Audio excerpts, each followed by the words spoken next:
For today's video, mag-re-repaint tayo ng CT100, yung fairing at saka itong gas tank niya. Pati yung mga panloob niya na matte, i-repaint din natin yon. Kung papasin nyo nga rito sa tank na to is meron siyang umbok dito. Gawa nga siguro napukpok to o nadiinan kaya lumubog siya. Gagawin natin ng paraan yan para ma-break natin sa dating o sa original na shape niya. Tsaka itong pinaka-visor niya, kung papasin nyo talagang marami siyang depth o tsaka kumulo siya. Gawa nga na ito ay pininturahan to ng halo-halong pintura kaya siya nag-react. Yan. Mamasilahan natin yan tsaka natin ito primer na maayos para kahit paano hindi mahalatang masyado yung kanyang mga depth niya. Yan, dito sa part na to, itong mga placer niya, tatanggalin muna natin lahat ng mga tornilyo na hindi natanggal na to. Yan, tatanggalin din natin yan, mga tornilyo na yan. Ito nga yung gagamitin ko ritong hook na bakal. Yan, pupush ko lang siya para umangat yung pinaka nakupi niya. Nakupi kasi ito ng siguro napukpok to o nadiinan kaya lumubog. Kaya gagawin natin ng paraan. Ayan. At ito nga, nakuha ko naman ng maayos at umangat naman ng maayos yung ating tangke. Ayan, kung mapapansin nyo, konti na lang yung kanyang mga tama. Ayan. Meron pa siyang mga ilang lubog pero hindi na ganun kalaki. Yung mamasilihan ko na lang yun. Pati itong flasher na naputol. Tanggalin din natin yan para hindi na tayo maabala pagka nagpipintura tayo dyan.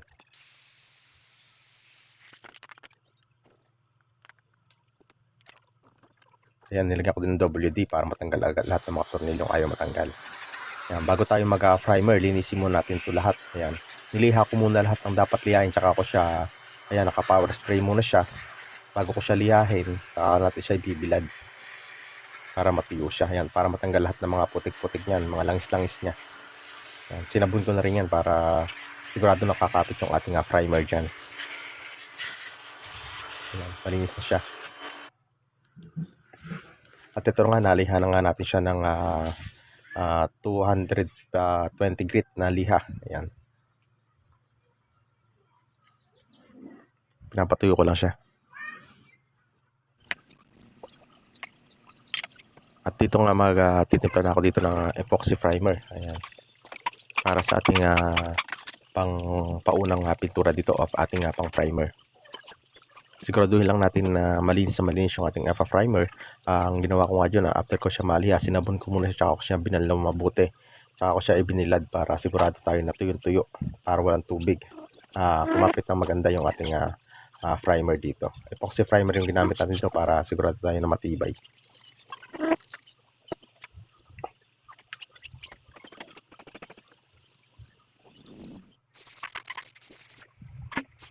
Ginawa ko lang to ng mga 2 coats dahil magmamasilya pa naman ulit tayo dyan sa mga tama niya. Pag namasilyahan natin yung mga tama niya is pa-primer ko ulit siya. Kaya magiging 3 coats yung ating primer dito para sigurado tayo na medyo makapal yung ating primer. Para yung mga gas niya is matabunan na, hindi natin mamasilyahan. Yung malalalim lang talaga yung mamasilya ko dito.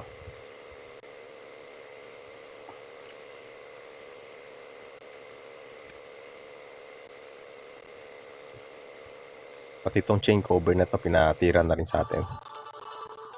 Ito, minasilya ko na nga ito, lalo sa may gastang na ito, medyo malalim-lalim pa yung mga ilang natira rito.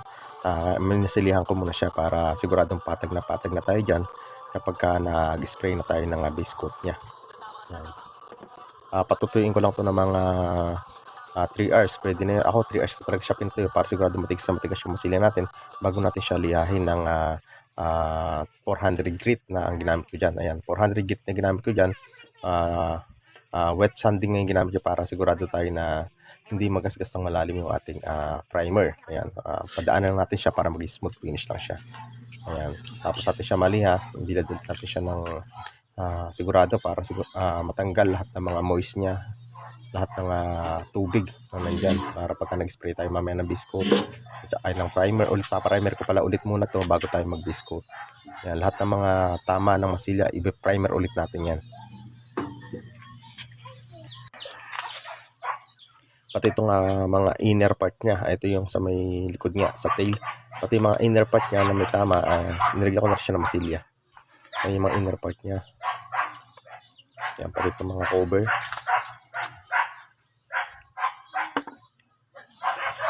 Yan, medyo may malalalim kasi mga tama dyan, kaya minasilyan na rin natin siya. Yan, kahit dito sa pinaka-maskara niya, meron din siya to Kaya minabuti natin na masilihan para sigurado tayo na maganda yung finish. Ayan, nagtimpla ulit ako dito ng epoxy primer para doon naman sa ating mga minasilyahan. Ayan, ugaliin natin salain lalo yung primer natin na ginagamit na to. Kailangan salain natin to dahil gawa nga na namumuo din kasi ito, lalo tong waver. Ayan, meron siya namumuo sa ilalim kaya mainam na salain natin para mag-i-smooth yung ating spray at the same time hindi bumara sa ating nozzle ng ating spray gun. Yan, bali spot na lang yung aking pagka-primer dito. Ayan. Medyo kinapalan ko sa part ng tangke para iwas kulo.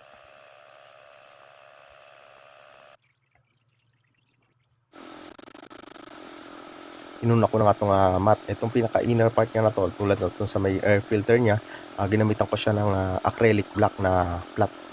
Acrylic flat black.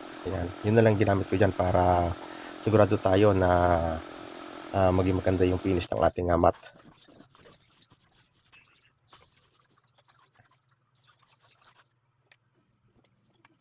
At dito nga nagtimpla ko rito ng ating pang-base coat na unang gagawin ko dito. Isa gagawa tayo ng color pink o yung ating kulay red na pang-base na color niya. Isinaluan ko siyang kulay puti para makalikha tayo ng color pink. At yan yung una nating ipapatong para mas maganda yung pagkapula niya pagka nag-final coat na tayo ng ating base coat. Ayan. Ayan, kung mapapansin kulay pink na muna siya. Base coat ko siya ng pink.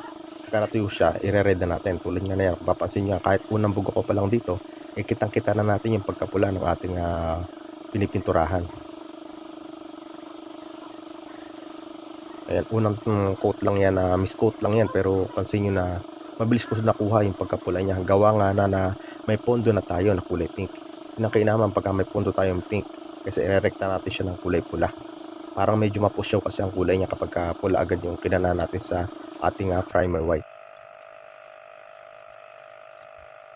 Kahit unang hagod pa lang, kitang-kita na natin yung pagkapula niya. Ginawin ko lang to ng mga 3 coats para medyo makapal yung ating pintura. Tapos pag natuyo, lilihain ulit natin siya ng 1,000 grit o ng 1,500. Pagka wala na tayong mga sabit-sabit nakita, last coat natin na red, then pwede na tayong mag-top coat.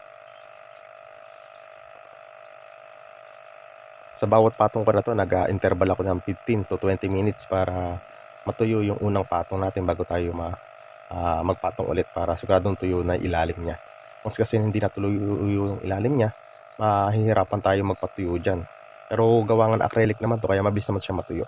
Kahit 10 minutes lang tuyo na to. Ito yung gagamitin natin top coat dito. K92 top coat. Ayan, 2 component to. Ayan, nilalagyan ko lang siya konting thinner lang para hindi lang masyadong malapot. Ayan. Para pag ginagod natin mawawala yung orange peel niya. Ayan, o yung pagbabalatsuhan ng ating top coat. Ayan. Kaya nilalagyan ko lang siya ng konting thinner. Pwede din naman hindi natulagyan, pero ako ginagawa ko, nilalagyan ko din siya ng konting thinner. At the same time, para mas mabilis siyang matuyo. Ayan, gagawin ko lang to na mga 3 to 4 coats para masigurado tayo na mas maging maganda yung ating finish. Ayan, ito yung first coat natin ng ating top coat, clear. Ayan, kung mapasin nyo, lumabas agad yung kanyang kintab. Lalo sa portion ng tangke na to, medyo kakapalan ko yung top coat natin dito para hindi masyadong mag-penetrate. Kung halimbawa na matapunan ng gasolina, hindi mag-penetrate sa pinturang acrylic yung gasolina. Baka kasi hindi kayanin ng acrylic paint yung ating gasolina, kaya ito kasing top coat natin dito, isa 2 component to, mas matibay to kaysa sa acrylic na single component lang. Kaya gagawin ko to lang medyo makapal lalo sa part ng tangke na to. Gagawin ko tong 4 coats sa may tangke. Dito sa mga fairing niya, okay na rito yung 2 to 3 coats, pwede na yan. Yan, papansin nyo kahit sa first coat lang, makintab na siya.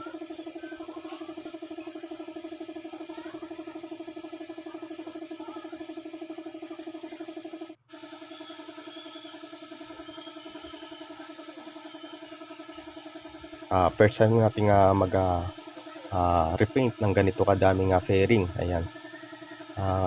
Although nagre-repaint ako dati, pero hindi ganito nga ini-spray ko talaga.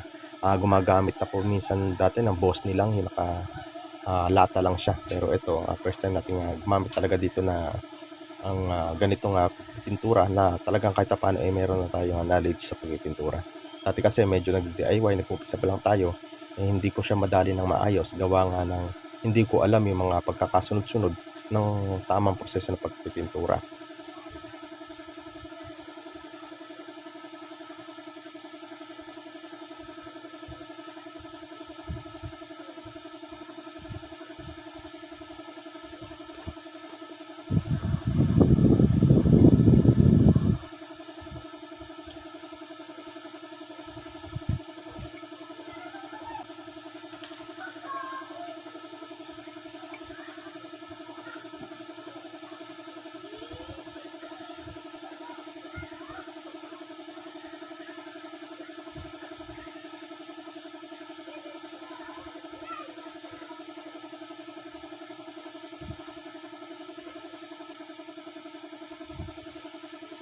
At dito na yung ating pangatlong patong na to. Yung pangalawang patong hindi ko na nakuha na. Ito pangatlo na to eh.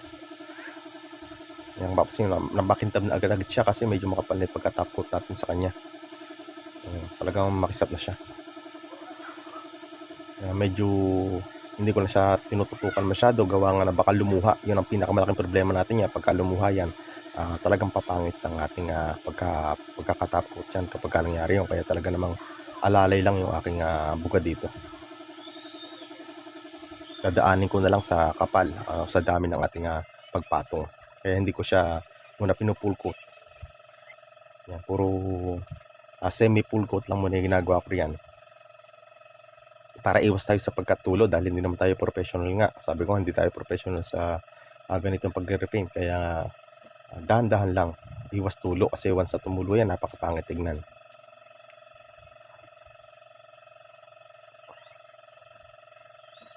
Magkaiba kasi ang pagpipintura ng mga cabinets kaysa sa mga ganito mga fairing na motor o mga sasakyan. Gawa nga na pagka ganito mga fairing, talaga napakaselan na to. Hindi katulad sa cabinets, hindi ganun kaselan. Papasin nyo, napakakintab niya na. 4 coats na yan.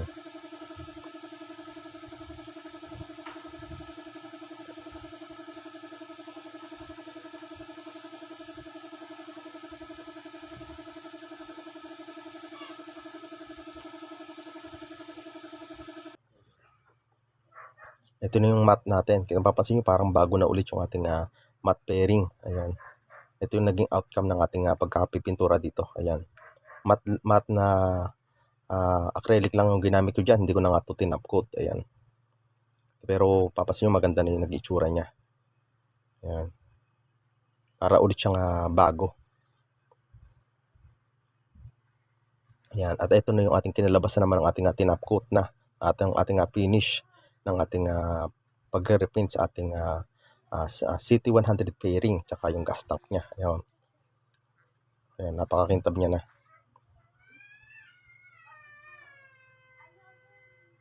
Yan.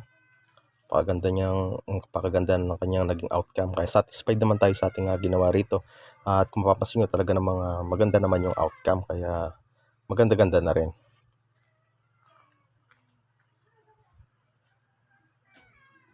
Ito yung ating tangke na medyo makapal yung pagka-top coat natin dito. Ayan, talaga naman naglalaway sa itsura niya. Wet look na wet look yung kanyang itsura. Ayan. Napakaganda ng kanyang itsura. Ayan. Wet look. Ayan. Ganun lang naman guys. And thanks for watching.